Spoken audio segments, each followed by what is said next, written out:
Hello, it's Kenny again. Welcome to lesson number 15. In this lesson, I have written a piece. I have named it the Dorian Etude. But before I get into the piece, I want to explain a bit. What is an etude? Well, at the beginning of the 1800s, which is the 19th century, composers started, particularly for piano, writing these pieces of music to teach people how to play the piano, And they called them etudes or studies is another name that they called it, And a lot of these were very technical. They would just take something like a scale or something and write a piece around it to teach the scales and stuff. Some of them were quite interesting. So this guy over here, his name's Carl Czerny. We've met him before. He was a student of Beethoven's. He wrote many of these etudes for the piano, And they're quite famous, and some of them are really quite nice. But onwards, there's another guy here. He was named Muzio Clementi. He was an Italian.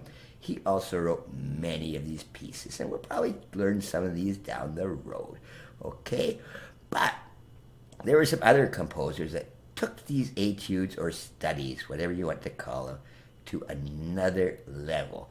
For example, this man, Franz Liszt. He was like the rock star of his era, and his etudes are super hard to play, They're very difficult. They're not for beginner students whatsoever. He was a bit of a showman, and he went touring all over the place and all over Europe and wherever, and his pieces are very difficult. He was one of the greatest pianists of all time, to be quite honest. But the man most famous for writing etudes is this man, Frédéric Chopin. He was a Polish man, but most of his life he lived in France, in Paris. And not only did he write brilliant etudes, but they were also brilliantly beautiful pieces of music. They weren't just a technical showpiece. He wrote his Opus 10 and Opus 25. Go listen to these things. They are just wonderful. Yes, they are difficult, but they are also just wonderfully well-written pieces of music. Okay, and now, why is mine called a Dorian Etude? Well, I will get into that in the lesson thing. That's a mode, but I will talk about that much more when I'm teaching the lesson. But before the lesson, here it is. I'm going to play the Dorian Etude.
Okay, for this lesson, I'm going to break it up into two parts.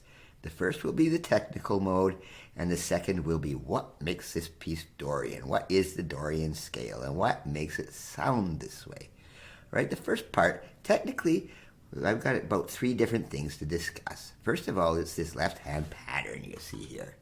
Right here, It's quite simple, actually. It's just very repetitive. All that is the D minor chord played in separate notes, making it a little more melodic. It's still a chord.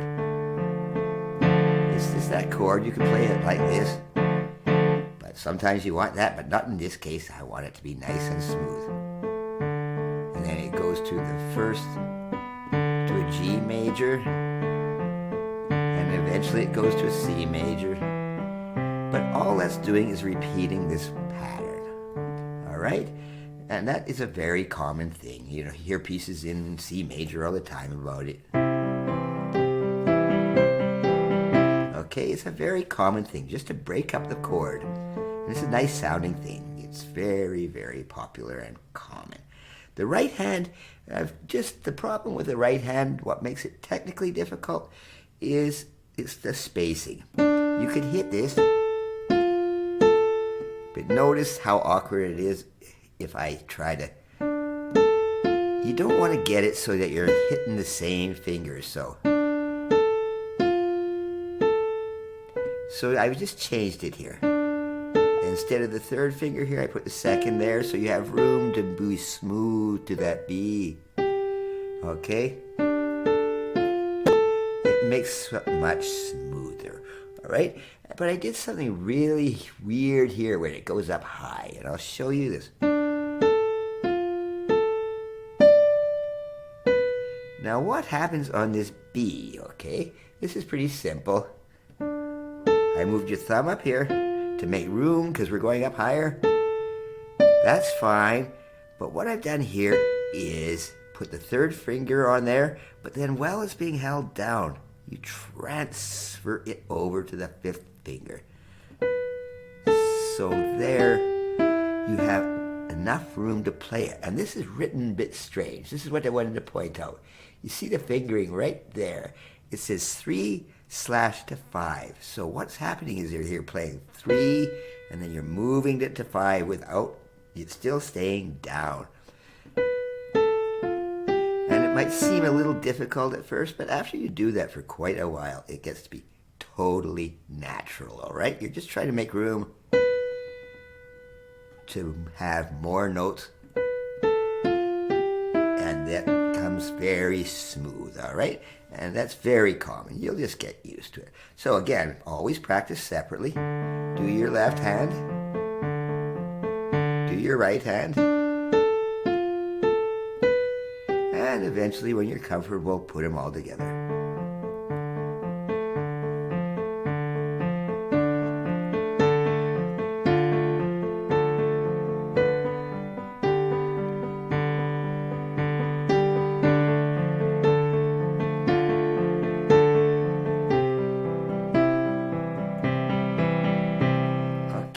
And then you get this little tricky thing here with that changing the finger.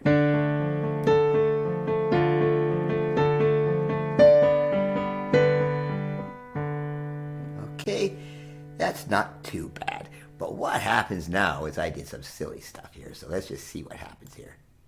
I'm going to move this all up here. And what I did, I said the etudes are technical. When I come down here,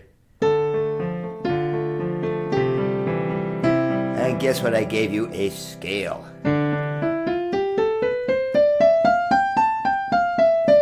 All right, just a filler of a scale. And this is the actual Dorian scale, which I'm going to describe pretty soon. Okay, I've written a fingering here. It's not too hard. Pass under the fourth. And now, to make things really tricky, guess what I did? I reversed everything. I have given now the left hand the melody, and the right hand will be playing.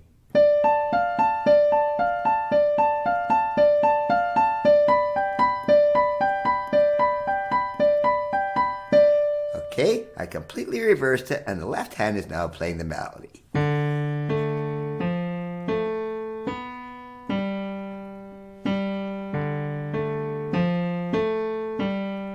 This can be a little complicated at first, all right? Usually people, when they're especially learning the piano, the right hand is always going to have the melody. The left hand is always going to be playing the chords. But no, not in this case. This case, I have changed it around, and this is a little harder, actually, to play this portion of the piece, just because you're not used to having the right hand doing the chording.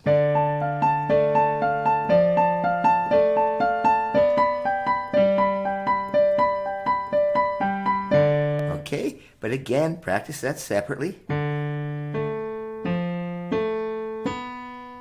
Very smooth. really want to do is try to make the left hand a little louder, have that right hand just being a nice little counter melody kind of thing on the top.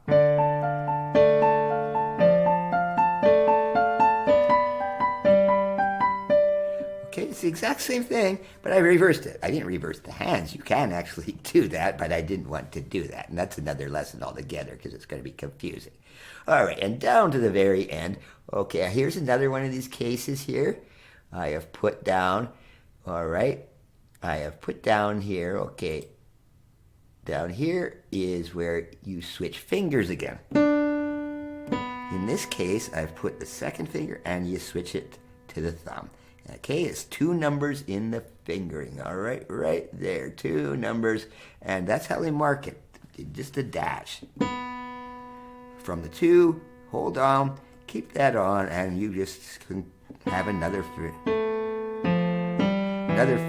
This is what I'm trying to say. All right, that's pretty much all the technical I want to discuss. So let's get on to the next stage of this lesson, the Dorian stage, and in this case, we will get into the scale.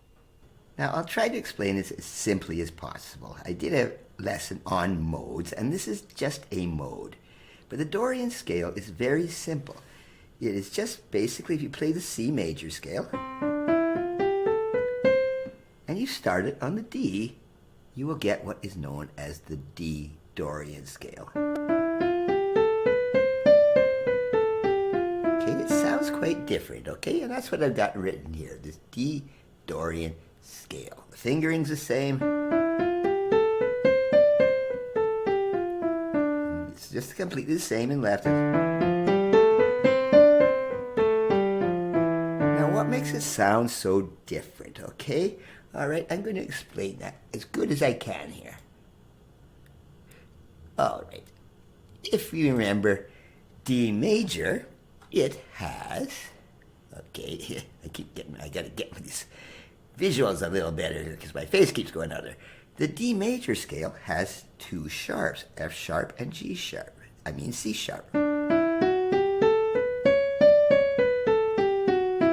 Much happier sounding.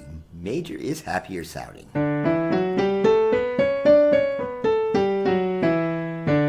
Okay, now if you remember 2 though, in the D natural minor scale, it is related to F major. And you go down those 3 semitones, okay? And so its key signature is actually the 1 B flat, and it sounds like this.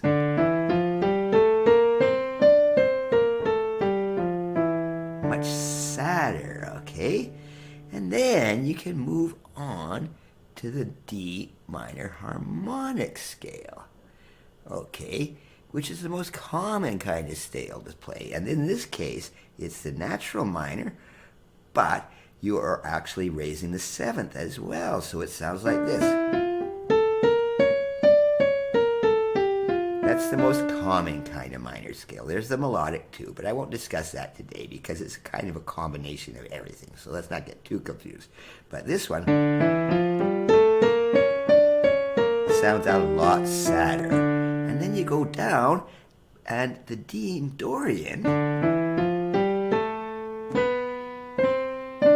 okay, it's almost like the minor, but it's got this raised 6. Instead of the B flat, it's a B natural. So it's the same key signature as the C major one. And it's sort of like a brighter minor scale, all right? So the Dorian mode, it's not minor. It sounds a little brighter than that. You'll actually hear this a lot in pop music. All right? Rock music uses a lot of the Dorian scale because it's a little brighter than minor. Okay, you want that brighter sound sometimes in rock. It's happy, all right?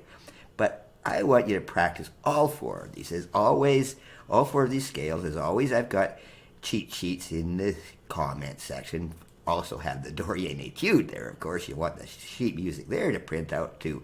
So practice them all to get to have the difference of the major,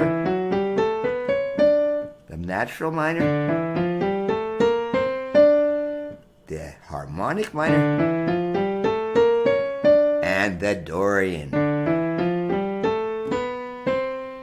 And just to finish this off, I want to just give you a kind of idea of how this sounds, okay? This piece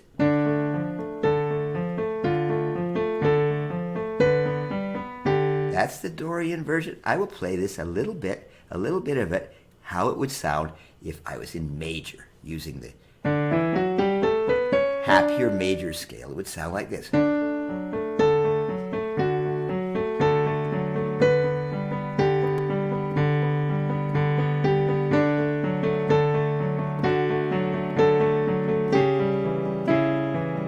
Okay, very happy. Now, if I played it in the harmonic minor scale, it'll sound very sad. We're still in D.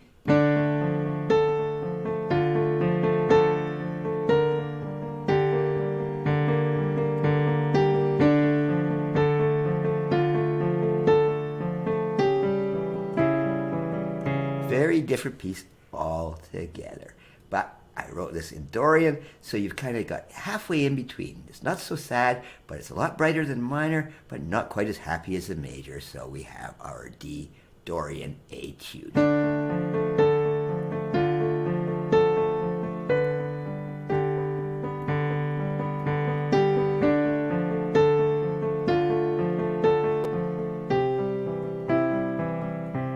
Okay, so just try to practice, play it.